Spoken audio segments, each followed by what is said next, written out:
Hello বন্ধুরা, কেমন আছো? আশা করি খুব ভালো আছো। তো আজকে ব্লগটা স্টার্ট করলাম সন্ধ্যে থেকে। আর দেখতেই পাচ্ছ, এটা হচ্ছে ফাইনাল লুক। একটা অনুষ্ঠানে যাচ্ছি আমরা। আজকে হনুমান জয়ন্তী উপলক্ষে একটা প্রোগ্রামের আয়োজন করা হয়েছে। তো সেই প্রোগ্রামে আমি যাচ্ছি। তো কেমন লাগছে লুকটা নিশ্চয়ই কমেন্ট করো, আর ব্লগে থেকেও তোমরা দেখো আগে আগে কি হচ্ছে না হচ্ছে।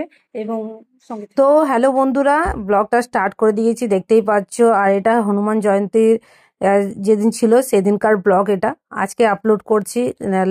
অনেক দেরি হয়ে গেছিল, বিকজ যেদিন হনুমান জয়ন্তী ছিল তার পরের দিন সাডেনলি যেতে হয়েছিল। তো তারপরে শরীর খারাপ হয়ে গেছিলো বলে আমি ব্লগটা আপলোড করতে পারিনি। তো সেই ক্ষেত্রে আমরা বেরিয়ে গেছি, তোমরা দেখতেই পাচ্ছ রাস্তায় আছি। এবং এই ব্লগটাও সেই রকম কিছু বড় ব্লগ নয়, ছোট ব্লগই হয়েছে। এবং সেখানে আমাদের যে আয়োজনটা হয়েছিল সেটা হচ্ছে যে সুন্দরকাণ্ড পড়া হয়েছিল এবং একটা মানে ভজন সবাই মিলে করেছিলাম। তো এটাই একটা ছোট একটা অনুষ্ঠান আয়োজন করা হয়েছিল।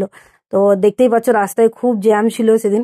তো এই ছোট মোটো মানে ব্লগটা সেরকম বড় হয়নি, এবং আমি সেরকম ভাবে সবকিছু অত শ্যুটও করিনি। যেহেতু আমরা ওখানে গেছিলাম একটা, তো দেখতেই পাচ্ছ পৌঁছে গেছি এবং স্টার্টও হয়ে গেছে এবং আমরা করছিলাম। তো তারপরে আর বেশি কিছু নেই। Thank you. কেমন লাগলো নিশ্চয়ই কমেন্টে জানাও।